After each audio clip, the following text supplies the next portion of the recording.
एक बार फिर भारत 24 के साथ इस समय मौजूद हैं भारतीय जनता पार्टी के नवनिर्वाचित महानगर अध्यक्ष डॉक्टर सतीश दिवाकर जी। उनसे आज हम तमाम मुद्दों पर, क्योंकि जनपद फिरोजाबाद में तमाम ज्वलंत मुद्दे हैं जिनको लेकर सीधे तौर पर उनसे बात करेंगे। तो अध्यक्ष जी, सबसे पहले तो आपसे यही जानना चाहेंगे कि फिरोजाबाद में आखिरकार जो इस समय का जो माहौल है वह लगातार ये देखा जा रहा है कि मिट्टी का खनन बड़े जोरों पर चल रहा है। वैश्यावृत्ति की बात करें तो जगह जगह होटल्स और तमाम अनैतिक कार्य हो रहे हैं। शहर की जो फिजा है वह कहीं ना कहीं, क्योंकि सोशल मीडिया पर लगातार तंज भी कसा जा रहा है, सरकार की बदनामी, आखिरकार इस पर कब एक्शन होगा? देखिए, जो आपने उठाए हैं प्रश्न, उनको संज्ञान में लेके हम दिखवाएंगे कैसे कैसे कहाँ का क्या हो रहा है। लेकिन मेरे संज्ञान में अभी तो ऐसा कोई मामले नहीं आए हैं, और जो मामले आएंगे जिससे अनिष्ट अधिकारी होंगे उनसे हम बात करेंगे, और ऐसा ना हो सरकार की फिजा को खराब नहीं होने नहीं देंगे। खनन की अगर बात करें तो लगातार यह भी सामने आया कि खनन में सीधे तौर पर भारतीय जनता पार्टी के नेताओं की संलिप्तता साफ नजर आती है। राजा के ताल चले जाइए, खनन हो रहा है, परमिशन है किसी फर्म किसी पर आपूर्ति करने के लिए, लेकिन होता अमूमन यह है कि 2 घन मीटर की परमिशन है और खनन हो जाता है 20 घन मीटर। अधिकारी सोते रहते हैं। आखिरकार क्यों, ऐसा क्यों हो रहा है? ये सब हमारे संज्ञान में नहीं है, लेकिन खनन अधिकारियों से संपर्क किया जाएगा, बात की जाएगी।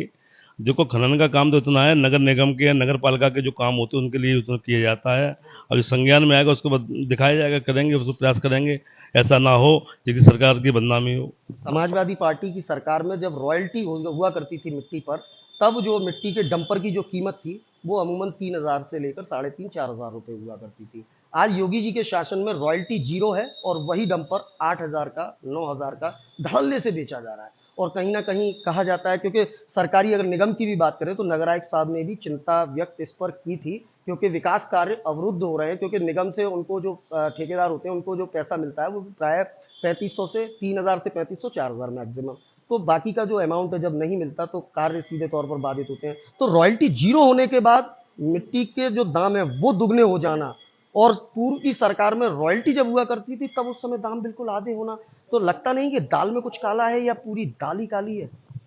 ऐसा है, जो खनन हो रहे हैं, खनन को हम देखो संज्ञान में लेंगे। अभी तो हमें जानकारी नहीं है, नए नए हम अध्यक्ष बने हैं, पार्टी के गाइडलाइंस का इस समय पार्टी के कई योगी जी की जो जन जन योजनाएं चल रही हैं उस संपर्क में हम अभी बिजी हैं, खनन का संपर्क करेंगे। ऐसा ना हो जो सरकार की बदनामी हो। जो अवैध खनन कर रहे हैं उन अवैध खनन वालों को हमारा सीधा सीधा संदेश है, ये बंद कर दें, नहीं उन लोगों को बंद कराया जाएगा। सर क्या लगता है, क्योंकि लगातार जिस तरीके से देखा गया है, मैंने अभी वैश्यावृत्ति का जिक्र किया, तो शिकोहाबाद से लेकर जहां पर तीर्थ स्थल है, बालाजी का फेमस मंदिर है शिकोहाबाद में, जहां के आसपास के होटलों में कई बार रेड भी पड़ी, कई बार पकड़ा भी गया, लेकिन उसके बावजूद होटल्स की संख्या लगातार बढ़ती गई और यही लगातार लड़के लड़कियों का आवागमन वहां जारी है। आप थोड़ा सा वहां से आगे चलेंगे तो मक्खनपुर पर एक स्टार होटल है, उसके आगे आप आएंगे तो आसपाबाद पर एजेंसी वाली जो रोड है, जहां पर कल्लू यादव उर्फ मामा का इसी तरीके का कार्य अभी थाना रसुलपुर ने गिरफ्तार किया, 151 में चालान किया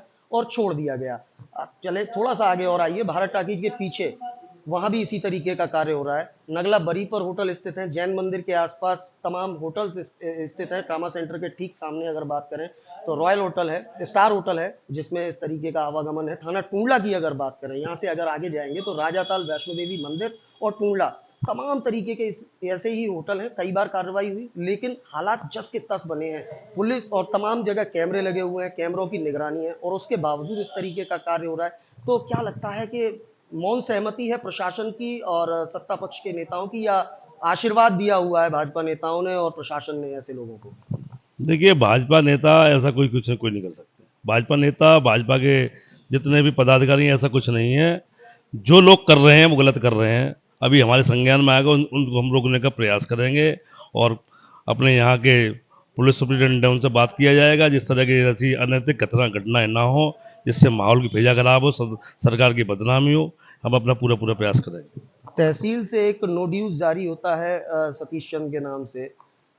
उस नो ड्यूज ऐसे व्यक्ति का नो ड्यूज जारी होता है जिसके खिलाफ ऑलरेडी पहले ही रिकवरी निकली हुई थी। आखिरकार कैसे हो रहा है ये सब कुछ? देखिए, नोटिस जारी करने की जानकारी मुझे तो नहीं है, लेकिन अधीनस्थ अधिकारी एसडीएम महोदय से बात की जाएगी। उनसे बात करने का देखा जाएगा उसमें कैसे क्या क्या है, और जो भी दोषी होगा, जो भी उसमें दोषी होगा, उसे एसडीएम साहब से हम अनुरोध करेंगे उसको सस्पेंड करने का प्रयास करें। योगी सरकार की जो जीरो टॉलरेंस की नीति है वो फिरोजाबाद में कब तक लागू हो पाएगी, क्योंकि जैसा कि मैंने जिक्र किया तमाम ऐसे अनैतिक कार्यों का, और शिकवाबाद में खासतौर पर राजा ताल का अभी का मैंने आपको जिक्र किया कि धड़ल्ले से खनन किया जा रहा है, प्राइवेट में मिट्टी बेची जा रही है, लेकिन सभी आंखें मूंदे बैठे हैं। तो योगी सरकार की जो जीरो टॉलरेंस की नीति है वो फिरोजाबाद में कब देखने को मिलेगी और कब इन लोगों के खिलाफ कार्रवाई होगी? बहुत जल्दी सुधार होगा। आप पत्रकार महोदय, आप चिंता न करें, देवाशीष जी भाई साहब, आप चिंता न करें, अच्छा होगा, जो कुछ होगा अच्छा होगा, और ये सभी अनैतिक कार्य होने को रोकने का पूरा पूरा प्रयास किया जाएगा। आखिरी सवाल, जिस तरीके से इस समय जो वक्फ बिल को लेकर तमाम चीजें सामने आई हैं, वक्फ बिल पर डॉक्टर सतीश दिवाकर का क्या मानना है कि किस तरह से यह वक्फ बिल मुस्लिमों के लिए हितैषी है, क्योंकि लगातार विपक्षी जो है आरोप लगा रहे हैं इस वक्फ बिल को लेकर लामबंद है, तो ये वक्फ बिल सतीश जी की नज़र में किस तरीके से मुस्लिम भाइयों का हितैषी है? देखिए, वक्फ बिल की बात करें तो वो अच्छा हुआ है। एक विशेष तबके के मुस्लिम कम्युनिटी के लोग उस पर अपना एकाधार बनाए हुए थे। अब उन लोगों को हमने शामिल किया है, जो करीब थे, कमज़ोर थे, उन लोगों को शामिल किया है।